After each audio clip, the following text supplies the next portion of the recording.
সঁচাকৈ ইতিমধ্যে লোকসভা নিৰ্বাচনৰ ফলাফল ঘোষণা হ'ল আৰু ফলাফলৰ পাছত নিৰ্বাচনোত্তৰ যিখিনি প্ৰতিক্ৰিয়া বা চৰ্চা সেই চৰ্চা অব্যাহত আছে। বিজেপি 11খন আসন পাইছে যদিও ক'ৰবাত যোৰহাটখনক লৈ আক্ষেপ থকা বুলিও চৰ্চা চলি আছে আৰু সমান্তৰালকৈ কংগ্ৰেছৰ যি আসন তাক লৈ চৰ্চা চলি আছে। গতিকে নিৰ্বাচনৰ চৰ্চা এতিয়াও অব্যাহত আছে আৰু সেই সময়তেই আমি দেখিছোঁ বিভিন্নজনে বিভিন্ন প্ৰতিক্ৰিয়া আগবঢ়াইছে এই গোটেই নিৰ্বাচনী ফলাফলক লৈ। আৰু এই মুহূৰ্তত এই নিৰ্বাচনৰ কথাখিনি পাতিবৰ কাৰণে মোৰ সৈতে আছে বিজেপিৰ জ্যেষ্ঠ নেতা ৰমেন ডেকা, পূৰ্বৰ সাংসদ ৰমেন ডেকা মোৰ সৈতে আছে। মই আপোনাৰ ওচৰলৈ আহিছোঁ পোনে পোনে।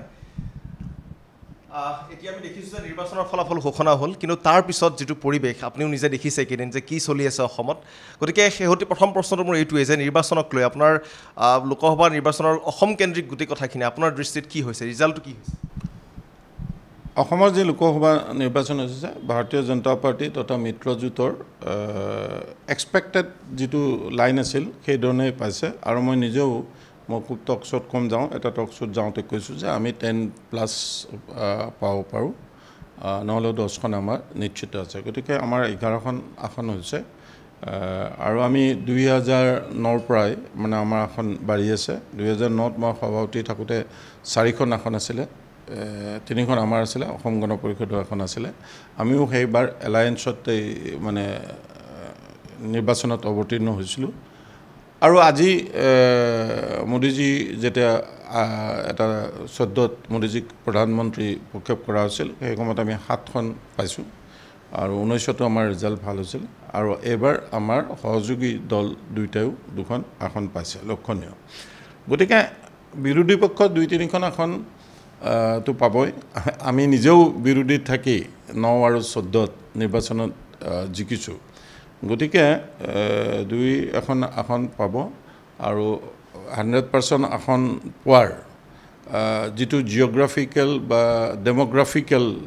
ডেম'গ্ৰাফিৰ যিটো আছে সেই ডেম'গ্ৰাফি আৰু সেই জিঅ'গ্ৰাফিত আমাৰ সম্পূৰ্ণ আসন পোৱাটো সম্ভৱ নহয়। এই কথাটো আমাৰ দলেও জানে, ৰাষ্ট্ৰীয় নেতৃত্বই জানে, ৰাইজে জানে। গতিকে এই নিৰ্বাচনটো মই ভাবোঁ আশাব্যঞ্জক আৰু উৎসাহজনক। তথাপিও আপুনি কৈছে যে আশাব্যঞ্জক বুলি, আৰু সেই কথাটো আসনে প্ৰমাণ কৰে। এক প্ৰকাৰ মুখ্যমন্ত্ৰী ডাঙৰীয়াই কৈছে যে 11খন আসন পাইছে। গতিকে তথাপিও ক'ৰবাত বিৰোধী পক্ষই এটা কথা কৈছে যে যোৰহাটক লৈ আপোনালোকৰ যথেষ্ট এটা দৃষ্টি আছিল, কিন্তু ক'ৰবাত যোৰহাটক লৈ যেন আপোনালোক ক'ৰবাত সফল নহ'ল। নাই, যোৰহাট বুলি কথা নাই। সেই সময়ত 2009 আৰু 14ত মুখ হৰুৱাবলৈও কংগ্ৰেছ দলে বহু কথা কৈছিলে, হৰুৱাবলৈ, কিন্তু মই জিকিছোঁ। গতিকে তেওঁ এটা বিৰোধী পক্ষত আছে, 3টা ছিট বিৰোধী পাইছে, কংগ্ৰেছে পাইছে, সেইটো কোনো ডাঙৰ কথা। কংগ্ৰেছে ইয়াত বহু বছৰ ধৰি ইয়াত কৰিছে, শাসন কৰিছে, কেন্দ্ৰত শাসন কৰিছে। গতিকে তেওঁলোকৰ যিটো বেছ আছিলে সেইটো হয়তো জিকিছে। আমি ক'ত ভুল হৈছে, যোৰহাটটো আমি কিয় নাপালোঁ? যোৰহাটটো ইয়াৰ আগতে আমি 19 চনত পাইছোঁ, তাৰ আগতে আমি কিন্তু যোৰহাট পোৱা নাই। মঙলদৈ আমি বহুবাৰ পাইছোঁ, গুৱাহাটী বহুবাৰ পাইছোঁ। আমি যিবিলাক ছিট 91ত আমি কৰিমগঞ্জ কাছাৰ পাইছোঁ, 96ত আমি কাছাৰ পাইছোঁ, কৰিমগঞ্জ পাইছোঁ। তাৰপিছত আমি ধাৰাবাহিকতাভাৱে 2টাৰ এটা ছিট আমি বৰাক ভেলীত পাইছোঁ। গতিকে এইবাৰ আকৌ 2টা পাইছোঁ। গতিকে বহুদিনৰ পাছত পাইছোঁ। 91ত 2টা পাইছিলোঁ আৰু এতিয়া 2টা পাইছোঁ। গতিকে আমাৰ যিটো বৰাক ভেলীত যিটো আমাৰ কোৰ বেছ, সেই বেছটো ঠিক আছে। গুৱাহাটীত আমি কোৰ বেছ, গুৱাহাটীত আমি জিকিছোঁ, গুৱাহাটীত এইবাৰো জিকিছোঁ। তাৰপিছত দৰং ওদালগুৰি, মঙলদৈৰ যিটো নতুন নামাকৰণ হ'ল, দৰং ওদালগুৰি জিকিছোঁ।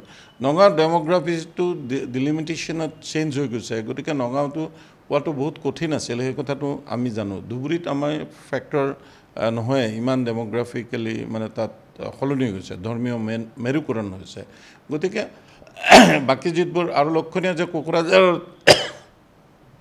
আমি এইবাৰ আমাৰ সহযোগী দলে পাইছে, নহ'লে 9, 14 আৰু 19ত ইণ্ডিপেণ্ডেণ্ট কেণ্ডিডেট জিকিছিলে। গতিকে কোকৰাঝাৰটো আমি আজৰি আনিব সক্ষম হৈছোঁ। গতিকে এইবোৰ আছে।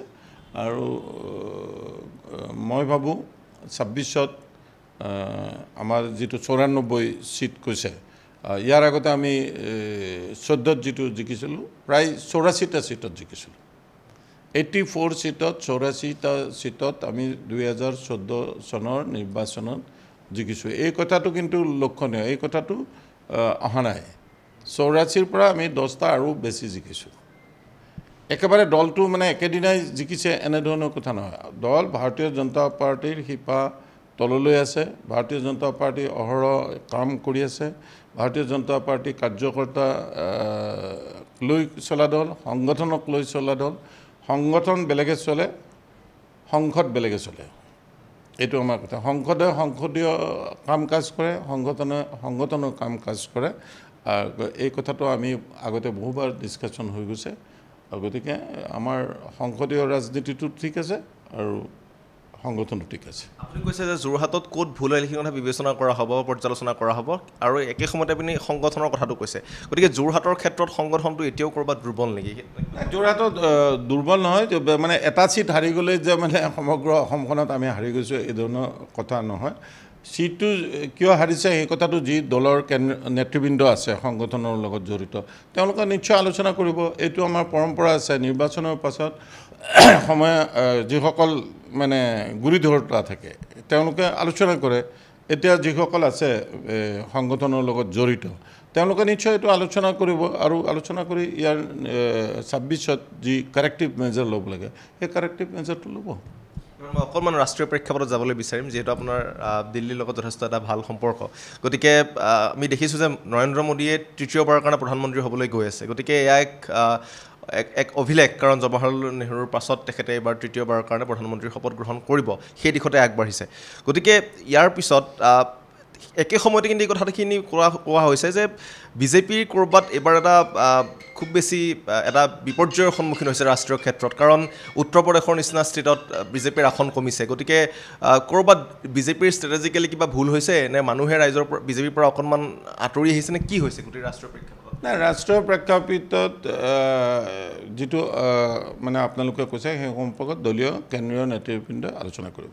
কিন্তু 1962 চনৰ পাছত মানে পণ্ডিত জৱাহৰলাল নেহৰুৰ পাছত পোনপ্ৰথমবাৰৰ পৰা কণ্টিনিউৱাছলি 3বাৰ নৰেন্দ্ৰ মোদী ডাঙৰীয়া প্ৰধানমন্ত্ৰী হ'ব 10 বছৰ হৈ গ'ল একক সংখ্যাগৰিষ্ঠতা আমি পাইছোঁ এইবাৰ NDA পাইছোঁ আৰু আমি নিৰ্বাচনত সদায় NDA হিচাপে হৈ থাকোঁ এটা মেৰুকৰণ প্ৰত্যেক নিৰ্বাচনত এটা বেলেগ ধৰণৰ মেৰুকৰণ হৈ থাকে গতিকে ইয়াত কি ধৰণৰ মেৰুকৰণ হৈছে সেই কথাটো কেন্দ্ৰীয় নেতৃবৃন্দই আলোচনা কৰিব কিন্তু আটাইতকৈ ডাঙৰ কথা হৈছে যে মোদী তৃতীয়বাৰৰ কাৰণে ঐতিহাসিক বিজয় পাইছে এই কথাটো আমি কেতিয়াও পাহৰি যোৱাটো উচিত নহয় আমি উৰিষ্যা আমি বহু বছৰ ধৰি উৰিষ্যা মানে পোৱা নাছিলোঁ আজি উৰিষ্যাৰ নবীন পাটনায়কৰ দৰে নেতাক উফৰাই আমাৰ চৰকাৰ গঠন কৰিবলৈ এককভাৱে চৰকাৰ গঠন কৰিবলৈ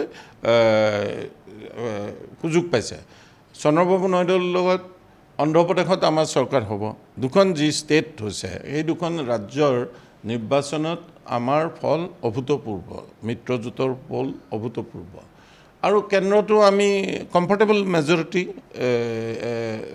আমাৰ যি মিত্ৰজোঁট আছে NDA নেশ্যনেল ডেমক্ৰেটিক এলায়েন্স এইটো এটা কমফৰ্টেবল মেজৰিটি আছে আৰু এই কমফৰ্টেবল মেজৰিটিত আমি চৰকাৰ কৰিম জনগণৰ মোদীৰ প্ৰতি আস্থা আছে আৰু মোদীৰ প্ৰতি আস্থা থকা কাৰণে আৰু আমাৰ সংগঠন আছে কাৰণে আমি ইমানখিনি চিট তৃতীয়বাৰলৈ পাইছোঁ তৃতীয়বাৰলৈ প্ৰধানমন্ত্ৰী হোৱা তৃতীয়বাৰলৈ শাসন ৰখাটো বৰ কঠিন কাম ইমান সহজ কাম নহয় 140 কোটি যিখন দেশত মানুহ আছে জনগণ আছে সেইখন দেশত তৃতীয়বাৰ কণ্টিনিউৱাছলি মানে এটা শাসনভাৰটো ৰাখিবলৈ যিমান সহজ বুলি ভবা হয় মিডিয়া বা আন মানুহে যিবোৰ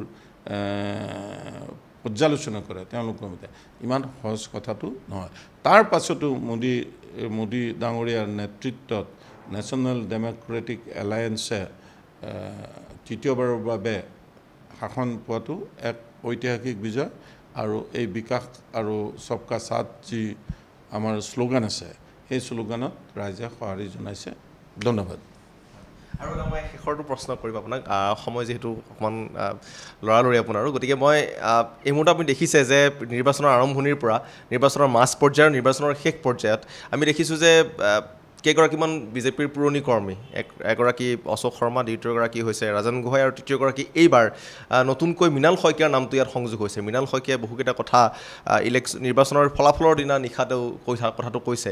গতিকে এই ক্ষেত্ৰত মুখ্যমন্ত্ৰীৰ বক্তব্য আগবঢ়াইছে। গতিকে এই যিটো পৰিস্থিতি হৈছে, এজনৰ পাছত আন এজনে মুকলিকৈ কিছুমান বিদ্ৰোহ তেওঁলোকে কৰিবলৈ আৰম্ভ কৰিছে। গতিকে আপুনিও এগৰাকী জ্যেষ্ঠ নেতা, গতিকে এই বিষয়টোৰ ক্ষেত্ৰত আজিৰ স্থিতি আপোনাৰ? তেওঁলোকে যিবোৰ কথা কৈছে সেইবোৰ সম্পৰ্কত নিশ্চয় দলে আলোচনা কৰিব। দলত যিসকলে এতিয়া নীতি নিৰ্ধাৰণ কৰে, দলৰ যিসকলে বিষয়ববীয়া আছে, ৰাজ্যিক সভাপতি আছে, তেওঁলোকে নিশ্চয় আলোচনা কৰি এটা সিদ্ধান্ত ল'ব। অশুভ পৰম্পৰা এটা আৰম্ভ হোৱা বুলি দলত এই সম্পৰ্কত মই কোনো কথাই নকওঁ, কাৰণ কিয় মই এজন ডিচিপ্লিন ভাৰতীয় জনতা পাৰ্টীৰ সদস্য। যিসকল কৰ্ণধাৰত আছে তেওঁলোকে নিশ্চয় এই কথাটো বিবেচনা কৰিব। এয়া আছিলে বিজেপিৰ জ্যেষ্ঠ নেতা ৰমেন ডেকা। আৰু ইতিমধ্যে ৰাষ্ট্ৰীয় ৰাজনীতিৰ পৰা বৰ্তমানৰ অসমৰ যিটো প্ৰেক্ষাপটত যিখিনি কথা চৰ্চা চলি আছে তাক লৈ তেখেতে যথেষ্টখিনি মন্তব্য কৰিছে। নিৰ্বাচনৰ ফলাফলক লৈও তেখেতে যথেষ্টখিনি কথা, গুৰুত্বপূৰ্ণ কথা ND24 আগত প্ৰকাশ কৰিছে। ভিডিঅ' জাৰ্নেলিষ্ট পৱন কলিতাৰ সৈতে ঋষিৰাজ বৰুৱা, ND24।